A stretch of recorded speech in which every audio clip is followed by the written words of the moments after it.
You Can't Make This Shit Up, Episode 17. Stuffing, Stuff It, Sex, and Bitch.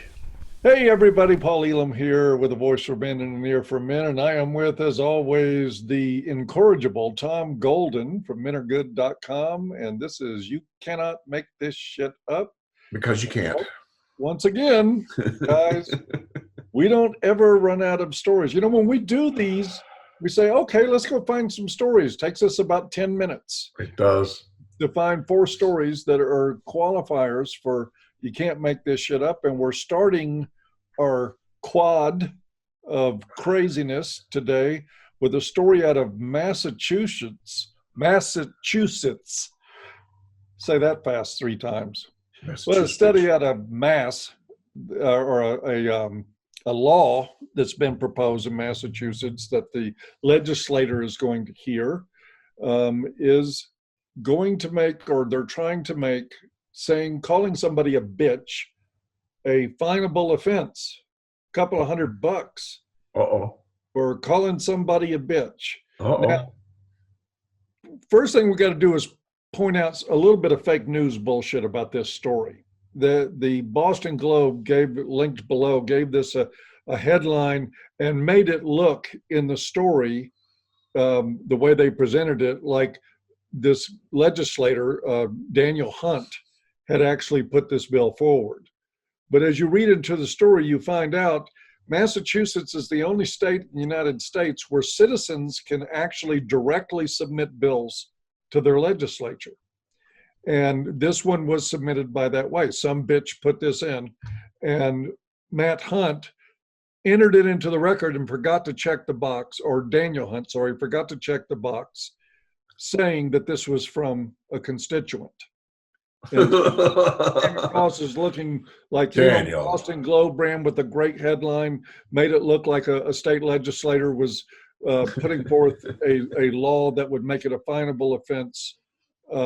He wasn't actually doing it. It actually did come from some, I assume, some crazy ass bitch. Paul, that's $200. Yeah, that's $200. And I'm like, man, first thing I thought, once I figured out that this came from a constituent, Tom, is, okay, obviously that's what her boyfriend or her husband called her. Didn't call her a cunt, because you would think that they would include cunt. You would think so. In that. Whore. Or whore. Cunt or bitch. Yes, gold bricking, piece of shit, hooker, harlot, hussy, gutter snipe, any of these wonderful ways we have to describe a certain class of woman. But this individual apparently thought that there actually should be a law against calling somebody a bitch. Yeah, well, it fits with today's world, Paul. Yes, it does. And I'm going to go way out on a limb here, Tom, and guess that whoever submitted this is probably a millennial. It'd be interesting to find out who it was. Well, anybody that wants legislation to protect their hurt feels better not have come from my generation. Yeah, really. It'd be a cause of great shame. Yes, indeed it would. And I think the snowflake generation, which is what millennials often are, may have come up with this. I don't know. What do you think? I think you're probably right. I mean, I would love to find out who it was, though, and find out their age. I would be curious. We never will. Yeah. But I'm telling you, it's not so out of the ordinary for today's world. You know, the lockdown on what you can say and what you can't say, political correctness kind of reining people in. It's amazing how bad it's gotten, you know. And you notice there was no call to action required for words like prick or bastard or son of a bitch. The other gendered pejoratives you can think of that generally are used against men. Nobody wants to stop saying that. That's kind of a tip-off, isn't it? Well, and I am so grateful for this, Tom, because an actual Western male had in earnest submitted legislation that nobody could call him a bastard. or face a $200 fine, I would probably exit the men's movement. I would say we're a lost cause. Yeah. Yeah. So I am heartened somewhat that this was obviously a female You constituent. would think so. Either that or a real blue pill male. Well, and you may be right. I am assuming this was a woman. Yeah. I don't think it's said in the story though. Well, maybe the legislation itself has his or her name on there. Maybe so. We Yeah. can maybe try to dig further and find out. I will try to find out. Now I must know. Yeah. Yeah. So at any rate, that's our number one story. State of Massachusetts undertakes legislation. A vote will be held on it about whether or not to make calling somebody a bitch a finable offense in the great state of Massachusetts. I'm curious to hear if anybody agrees. I tell you what, unless they're going to be issuing a lot of fine, I know a whole lot of bitches going to have to move out of Massachusetts. And that's my final word. There you go. We'll stick with that. We're going to shift gears, Paul. We're ready for number two? We're ready for number two. We're going to shift gears a little bit into a more sexual realm. All right. Ooh. This one comes from Florida. Here's the headline. Florida couple busted for DUI had sex in back of cop car. You can't make this shit up. Here's ex-cons Aaron Thomas, 31, and Megan Mondanero, 35, were initially stopped by a deputy after they were spotted riding bikes with no lights and almost being hit by a car in Nassau County. Okay. When the deputy with the Nassau County Sheriff's Office pulled the pair over, he noticed that they reeked of booze and had bloodshot eyes. He pulled them over for riding bikes, by the way, so I don't know why they call this a DUI. It should be BUI, right? Biking under the influence. Well, yeah, I don't know what the law is in Florida, whether or not it's an equal offense to be drunk on a bicycle. I do happen to know somebody in Washington, D.C. that got stopped for riding a bicycle drunk. Really? And hassled by the police and threatened with jail. Wow. So maybe it is an offense somewhere. Wow. I'm personally not terrified of drunks on bicycles. It seems, well, they almost got hit by a car apparently, but it seems like they were upset enough to have the police come. And here's what it says. Thomas and Mondanero were placed in the back seat of a patrol car, and that's when things got hot and heavy. So the cops up. That would be the first thing on my mind. He's got to be wondering, what the hell's going on? He's outside writing up his report, right, and talking to this and doing that, and they're getting it on. The patrol car starts rocking. Oh God! While I was outside of my patrol vehicle, Megan and Aaron took their clothes off and started to have sex. The deputy wrote in an arrest report, according to the Herald. Authorities hit Thomas with an additional charge of theft because he took police handcuffs with him when he ran off, according to the news. Oh, God. And how did he not take police handcuffs if he was handcuffed? Oh, man. Well, they really charged him with theft? Well, I forgot to tell you the other part. This is the worst part. When I opened up the door to stop them, Aaron was naked, the guy, and Megan had her pants down, the arrest report stated. Thomas managed to briefly flee. In other words, he let the guy go who was naked, escaping hold of the deputy who tried to remove him from the patrol car. But he did hold the one with the pants down, the naked woman with the pants down. Well, hold it. I got to ask this. Yeah. How'd the guy get naked with handcuffs on? That's a good question. Maybe she helped him out. Maybe she wasn't cuffed. Well, in this gynocentric. Or unless they cuffed him after they took him out of the police car. But that's a really good question. Yeah, because you usually don't put somebody in a police car without handcuffs on. Man, it'd be hard to pull them pants off with your hands cuffed. Yes. They probably did not cuff her, and she yanked those pants right off. Well, you get the pants off, but they said he was naked. Yeah, so how are you going to pull that shirt off? How are you going to pull that shirt off? Something's missing from this report, Paul. Maybe the cop was in the back seat with them. Maybe the cop was in the rear window taking pictures. Something. Oh God! So that's why they hit him with the additional charge of theft, because he ran off with the handcuffs. You know, I'm having a hard time understanding this.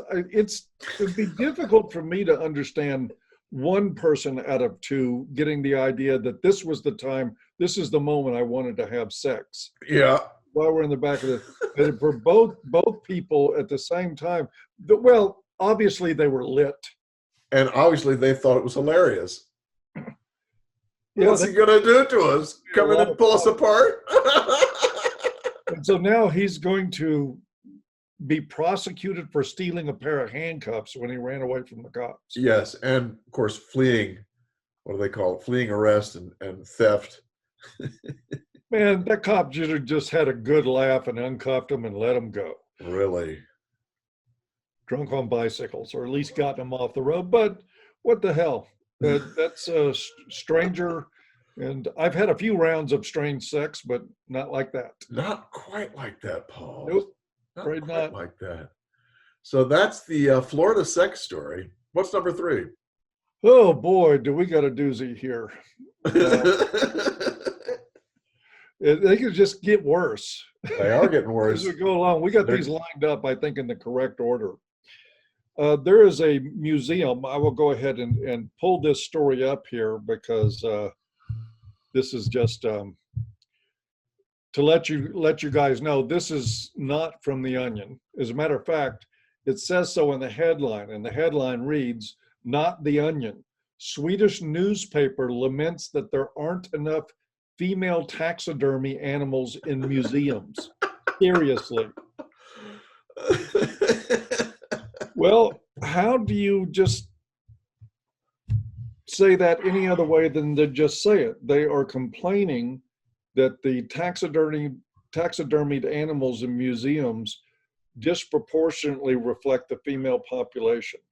And Paul, if it had gone the other way, they would have complained about that too. This is the first time that I've ever heard of feminists complaining that there weren't enough stuffed vaginas somewhere.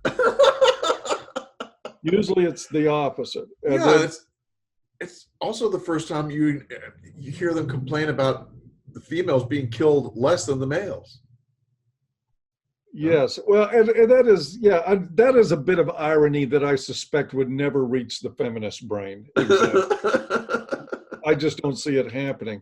But what they're saying is, okay, you've got lions, so they got more male lions. The male lions are the big ones with and let's face it, male ones. Animals in all the mammals of the world, that's the one people want to see, the big strong ones. They want to see the big killer lion with the huge mane. They want to see the bull elephant, with the big tusk, huge size. So what we're seeing is a bias in people who frequent museums. That's what sells more. Yes. Another one of those things. Sorry, feminists. I know that this is a terrible form of discrimination, that there aren't enough stuffed animals. One, you gotta have a first world fucking movement to even think about it. You And really Paul, do. Did they give percentages? I don't think so. I don't think they we'll take a look at the story. I thought I saw it. Maybe there was. I think they said 52% males and 48% females, except for birds. Birds were 60% male and 40% female. Because birds are the bright colored ones, are males. Yeah, I was going to say. Yeah, the study analyzed over 2.5 million critters in museums. Based on their findings, the newspaper determined that the disturbing lack of female animal representation could lead to researchers having the wrong picture about certain species.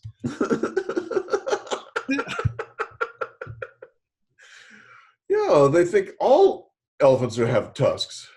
Yes. All lions have manes. And all cardinals are bright red colors. Yeah, that's right. So I'm sorry, but I mean, again, the reason this qualifies for you can't make this shit up is just what I said. You got to have a seriously first fucking world movement going on here. Like a movement to end hangnails. Really, really stupid first world shit to even afford to think about the sex representation of stuffed animals in museums. And the answer, of course, to that is obvious. In bird species, which is why it's 60-40 instead of 52-48, is because the male species of birds, because they have to attract mates, is brighter colors, larger plumes. That's the way it is. That's what's going to attract human visitors to want to see them. Yes. And that is a form of discrimination. So now all the museums of the world need to go out and kill a few thousand female animals, stuff them, stick them in there, call it a vagina exhibit. Put all the boring birds and small mammals into one big room and say, there you go, there's your gender equality. Yep. It's crazy, eh? I think what it tells us the most is that so many problems have been solved that they have to go to something stupid shit like this. There are no problems left for them to complain about. They've run out of gas. That's why you have same way you get man-spreading and mansplaining exactly. and all these other made-up bullshit things that women allegedly have to contend with as though there's some great oppressive force in women's lives. That if I make room for my balls when I sit on a bus, I'm stepping on a whole class of people. Yep. You can't make this shit up. How Feminists dare you, Paul? They're idiots. They're all idiots. Anybody ever tells you, oh no, some feminists aren't bullshit? They're all like that. They're all stupid. They really are. You have to be stupid to call yourself a feminist nowadays. This day and age. Yes, you do. You have to be utterly stupid. Anyway, enough of that. But speaking of stuffed vaginas, we have another story. Story number 4, and Paul, this is probably one of the craziest you can't make this shit up I've ever seen in my life. Here's the title. Woman says meth found inside her vagina is not hers. A friend left it there. My boyfriend was playing around and I thought I felt something. Well, it wasn't just, she only had a couple of grams of meth. Oh, tell them what else was stuck up her pussy. God, Paul. A Louisiana woman allegedly caught with meth inside her vagina said she didn't know where the drugs came from.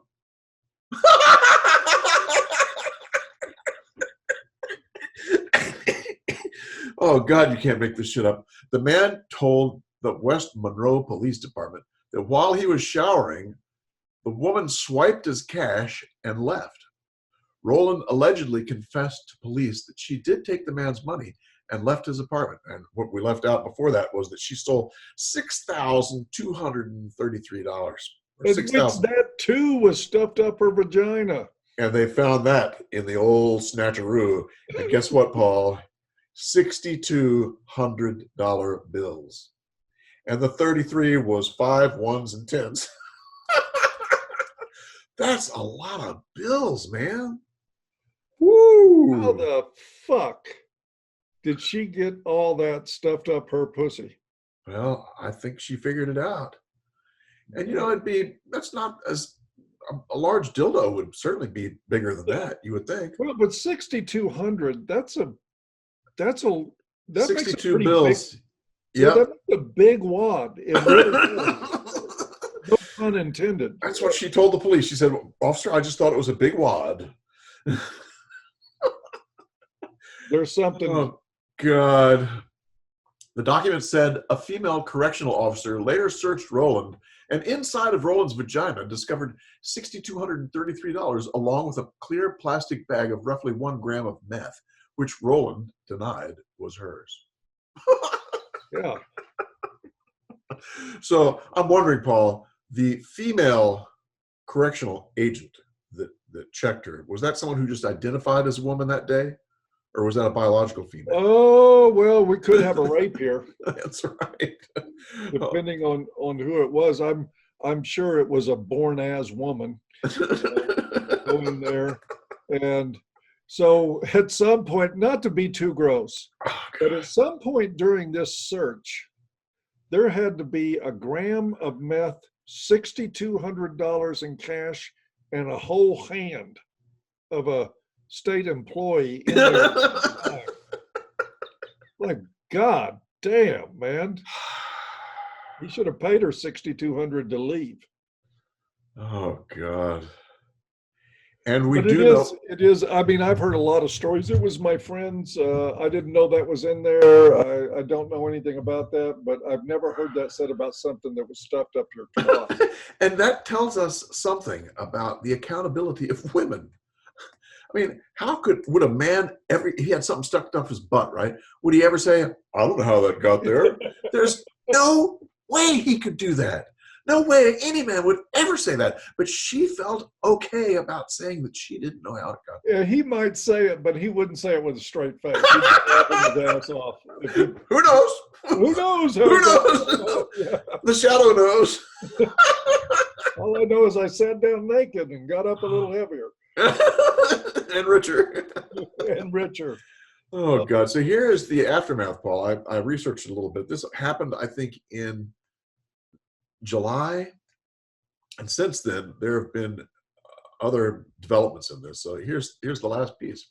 Now, 2 months later, Roland has been sentenced to 4 months in the Okeechobee Parish Correctional Center in northern Louisiana. In exchange for the reduced sentence and dismissal of the theft charge, she had pleaded guilty to possession of a controlled dangerous substance. So 4 months in prison. 4 months in prison. How about that? You cannot make this shit up. Vaginal robbery. Yeah, a twat thief. A twat thief. Yes, well said, Paul. My God. Anyway, why is it I feel like that discussing these 4 stories each time is something we don't just finish, we get through it. I know. It like feels like a weight on my shoulders. Yes. Reporting this much dumb. And dirt. Yes. It's like, oh. And we Yeah, both love it. Sometimes, as was today, we have stories you need to put on gloves before you handle it. God, you should have that's probably about right. Wear gloves before viewing. Yeah, no kidding. Oh, God, are we finished? I think we are. I think this one's finished. Oh, God. You can't make this shit up, Paul. You can't make this shit up, and we will see you next time with 4 more equally disturbing, crazy stories that you just can't make up. Indeed we will. Indeed we will. And as always, men are Good. good. Y'all take care. We'll see you. Bye-bye. Bye-bye.